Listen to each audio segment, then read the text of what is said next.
Salam damai. Shalom.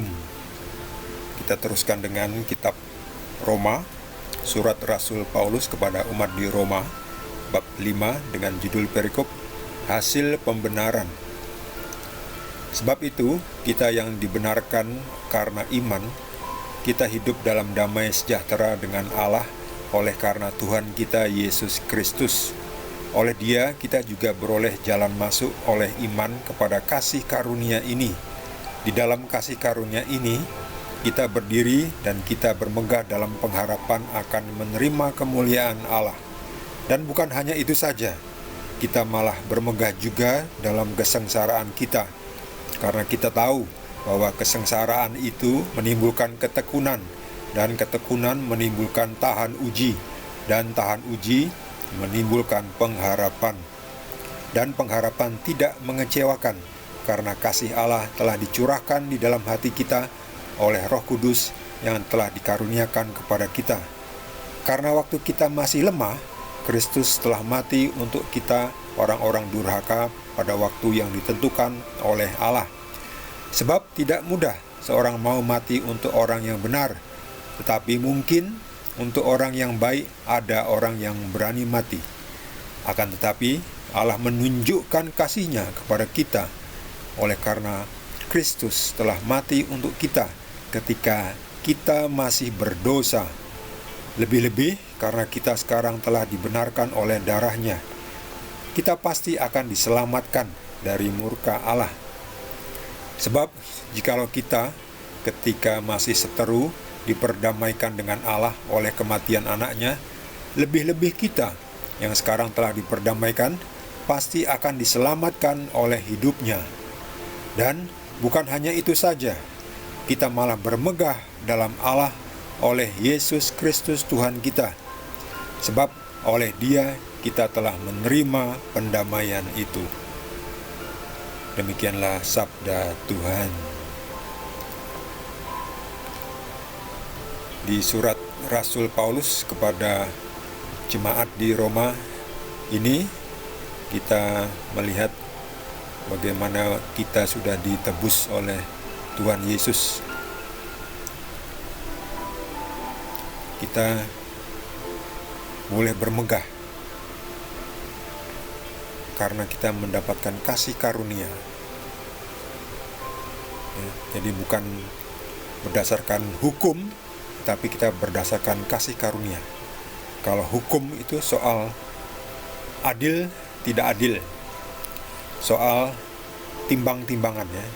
Siapa yang melakukan kesalahan dihukum, ya, tidak ada pengampunan. Tetapi kalau kasih karunia ini, kita diampuni. Walaupun kita berdosa, yang kita layak mendapatkan hukuman, kita diampuni karena kita mendapat kasih karunia. Kasih karunia karena siapa? Kasih karunia karena Tuhan kita Yesus Kristus yang sudah mati menebus dosa kita, yang mendamaikan kita kepada Tuhan. Jadi kita boleh bermegah juga di dalam kesengsaraan. Loh, kok bermegah dalam kesengsaraan? Apa maksudnya? Sebab pengikut Yesus juga tetap harus mikul salib. Pengikut Yesus bukan enak-enak aja. Ngikut Yesus selalu pasti hidupnya kaya raya, sehat-sehat, lalu mati masuk surga. Nanti dulu, ya. Ini bukan Injil prosperity, ya. Ini bukan Injil kemakmuran. Ada itu yang jualan Injil kemakmuran, ya. Ngikut Yesus supaya kaya raya, ya, supaya sukses bisnisnya. Lalu ya itu dia, pemimpinnya memiliki kekayaan yang sangat banyak, bahkan bisa beli jet pribadi, ya. Itu namanya Injil kemakmuran, ya. Kita ini Injil itu realistis, apa adanya, bahwa pengikut Yesus harus mikul salib, seperti kata Yesus juga. Siapa ingin menjadi muridku, siapa ingin mengikuti aku, dia harus menyangkal dirinya, mikul salibnya, dan mengikut aku. Jadi memikul salibnya. Memikul salib itu sengsara, ya, sengsara. Tapi kesengsaraan itu kalau salib itu kita pikul dengan rajin, dengan setia, itu akan menimbulkan ketekunan.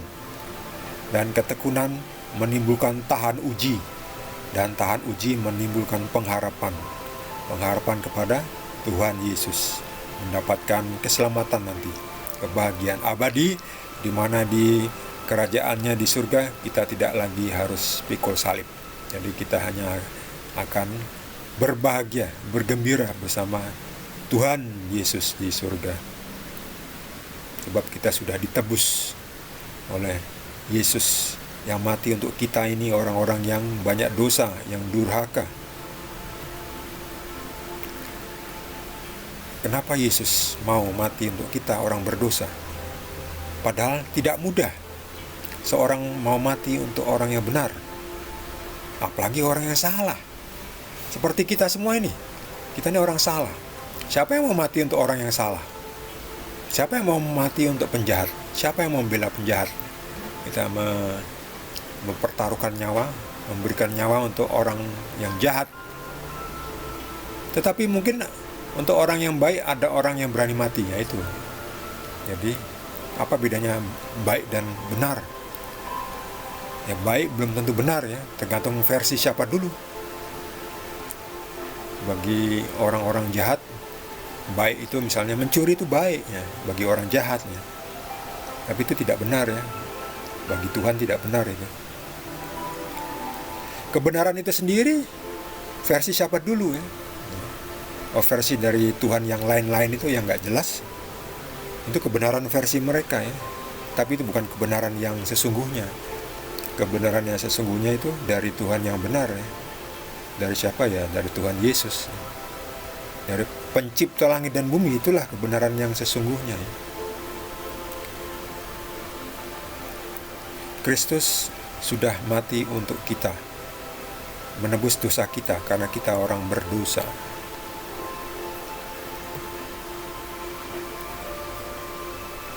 Oleh Yesus Kristus yang adalah Tuhan kita, yang adalah Tuhan menjadi manusia, oleh Yesus Kristus kita telah menerima pendamaian itu untuk diselamatkan.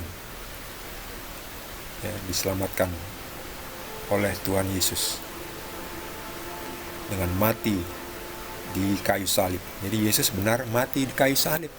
Itu ada sejarahnya, ada catatannya. Itu ada disaksikan oleh saksi-saksi banyak orang, dan mereka mencatat saksi mata, nggak bisa salah. Mereka mengikuti dari awal Yesus disidang, yaitu Yesus, benar Yesus dicambui, lalu mengikuti Yesus jalan salibnya, lalu benar-benar disalib. Itu saksi mata. Secara proses juga diikuti, jadi tidak bisa salah. Itu memang Yesus yang disalib. Ya, bukan ganti orang lain, tidak ada. Itu memang Yesus yang disalib.